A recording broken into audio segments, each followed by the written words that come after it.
welcome you. We're doing something decidedly non-technical today. Not analyzing market data, no AI breakthroughs. Instead, we're stepping into a pretty profound philosophical arena. And the stakes feel, well, brutally personal, I think. The question we're really diving into today is whether that coherent, stable, singular you, the one you spend your life maybe desperately seeking, is even real. Well, that modern quest to find yourself, it's possibly, the greatest, most suffocating lie of our time.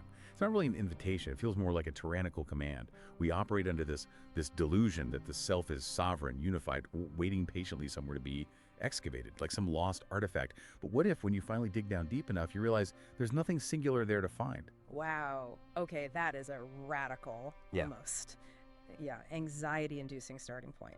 So you're suggesting our very concept of identity, that stable core we cling to, the thing that makes us feel grounded, it's basically a cultural construct. A necessary fiction, maybe, but ultimately debilitating. Let's unpack the architecture of the mind that seems forced to create this fiction in the first place. Indeed. We really have to start with the brutal truth that some of the great thinkers of the 20th century forced us to confront. The self is not a core, it's more like a collision.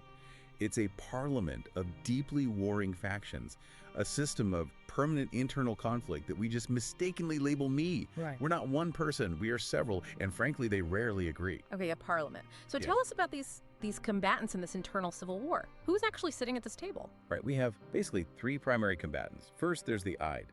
Think of the Ide as the warlord. It just screams for raw, unadulterated pleasure, immediate gratification, pure desire, and often, well, destruction. It's pure instinct. It operates outside morality, outside logic, outside reality. It wants what it wants, and it wants it now.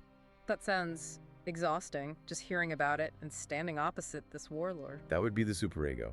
This is the priest, the judge, the inherited morality of the culture itself. It whispers, sometimes it shouts, these moral commands taken directly from your earliest caregivers, then reinforced by history, society, every power structure you bump into. It demands purity, obedience, constantly reminding you of every standard you're inevitably failing to meet. And the poor ego is just stuck between these two titans then. Precisely. The ego. It's the exhausted diplomat. Its job is fundamentally impossible. Negotiate some kind of temporary functional peace between the raw, primal demands of the I and the, tyrannical moral judgments of the superego. And identity, the self we actually present to the world. That's just the polished story the ego desperately tells, trying to make this endless civil war look like a solo, coherent performance. So every time we declare this is who I am, we're not really stating an objective fact. We're just announcing a temporary ceasefire. If the superego is the internal judge enforcing that ceasefire, what's its most potent weapon against us? Guilt and shame. But we have to be specific here. This is crucial. The superego is genuinely terrifying because it generates guilt for desires, not just for actions. That's the key. External law only cares if you actually steal the bread, but the superego, it polices your inner world. You could be the perfect employee, the perfect partner, whatever. But if you secretly harbor a forbidden desire, maybe to quit your job, to rage at someone, or just to desire the wrong thing, the superego activates. It punishes you for the wish. It's constantly reminding you, you belong to me. Which brings us, I suppose, to the price of entry for civilized life. We accept morality to live together, but this framework it suggests the true cost is this profound repression of our actual nature. The cost is the burial of self. Yeah. Absolutely. Culture isn't built on inherent harmony. It's built on profound sacrifice. To live together in a city, instead of a jungle, we had to bury our most inconvenient, destructive, and frankly, unruly instincts. And this is repression. It's absolutely essential to understand. It is not the same as suppression. Okay, explain that distinction for us, because I think those terms get confused quite a lot. Right. Suppression is conscious. You might be frustrated at work. Maybe you consciously decide not to yell at your boss. You suppress that urge. Repression. That's unconscious. It's when a painful or forbidden impulse isn't just controlled, it's violently shoved out of consciousness altogether, often leaving behind some kind of symptomatic shadow like anxiety or a compulsion. Every single should and must that structures your day. It's essentially a tombstone. A tombstone over a murdered impulse you don't even remember burying. Wow, that internalization of sacrifice. It leads us to that fascinating contrast you mentioned, how control has evolved from the religious age to our modern age. It seems like the mechanism survives even when the gods change. Absolutely. We really need to look at the shift in the altar, so to speak. Consider the Puritan subject from a few centuries back. Yeah. His desire was branded as filth. basically by his religiously forged superego. He whipped his flesh, he fasted, he suffered constantly, all to please God. His suffering was actually called virtue. Right. Now contrast that with the modern subject, us. What's the new altar we're sacrificing ourselves on? Today, the underlying mechanism is, I'd argue, identical. But the object of worship has changed. It's the market, it's technology, it's the algorithmic overlords of optimization and wellness. The modern subject optimizes sleep, counts macros, manages emotional responses meticulously, works through lunch. We're constantly seeking productivity, not piety. But that internalized voice, it's still there. Sounds just as stern. You're lazy, you're inefficient, you're not enough, you should be further along. This isn't God haunting you anymore. It's the ghost of capital, of productivity, call it patriarchy, capitalism, whatever label fits haunting your nervous system, demanding your worth be proportional to your measurable output. So when we feel that awful, debilitating guilt for just resting, or God forbid, taking a vacation, it's not because we're inherently deficient or lazy. It's because the culture needs our constant, measurable production. We mistake what they need us to be for who we are. Precisely. And that drive, that relentless drive to constantly produce, it's just the visible, kind of domesticated face of something much darker, much more fundamental. These are the cosmic drives fueling this whole internal conflict. Okay, let's introduce those foundational forces then, because they take us outside the realm of just morality, don't they, into pure existence, Eros and Thanatos. Exactly. The war inside isn't just moral, it feels cosmic. It's the eternal tension between two fundamental, maybe biological drives. Eros first, that's the life drive. The urge toward connection, creation, pleasure, the dissolving of boundaries with others. Culture tends to fear Eros because it's chaotic. It can't be reliably controlled or scheduled or easily monetized. And it certainly doesn't respect neat social boundaries. And its dark counterpart, the other side of the coin. Thanatos, the death drive. Now, this is always misunderstood as just violence or aggression. It's deeper than that. Thanatos is the pull towards stillness, dissolution, silence, the ultimate end of tension. It's that deep, quiet wish for things to just stop. Because life, fundamentally, is permanent tension, permanent conflict. Think about the profound silence someone experiencing severe burnout craves. That's the soft voice of the death drive, calling for total rest, for cessation. Okay, so civilization obviously can't just eliminate these incredibly powerful, unruly forces. It has to somehow put them to use, right? How does it handle these massive energies? It employs this brilliant, almost insidious psychological alchemy called sublimation. Civilization takes the raw, unacceptable energy of a drive, whether it's sexual desire or the wish to destroy, and it channels it. It redirects it into a socially acceptable and often, let's be honest, profitable form. Can you give us some examples? How does that sublimation play out in modern life? Oh, it's everywhere. We see Eros channeled into marriage, right? Often not as ecstasy, but as a rigid contract, a legal property arrangement, or maybe an Instagram aesthetic to be carefully curated. It's channeled constantly into consumerism.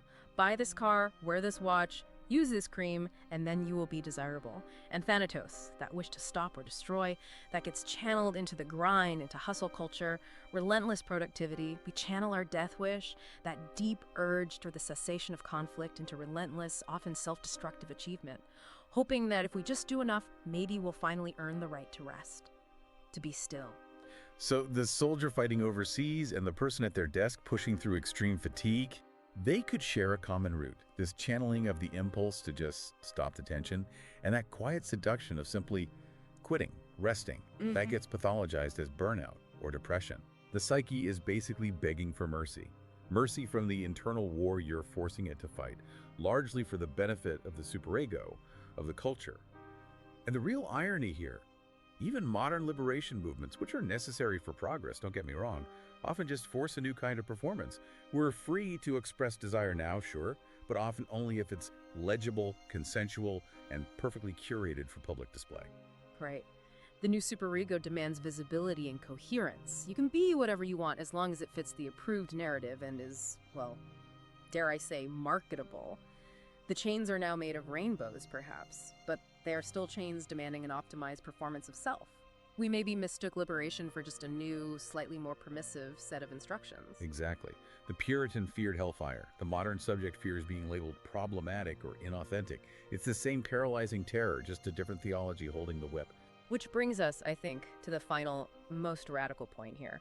Most self-help, most popular philosophy suggests the ultimate goal is integration, or becoming whole, resolving the conflict somehow. What is the Freudian counter-argument to achieving this ideal of wholeness? Wholeness is a fantasy. It's a fantasy sold to you, often by people who profit from your self-doubt.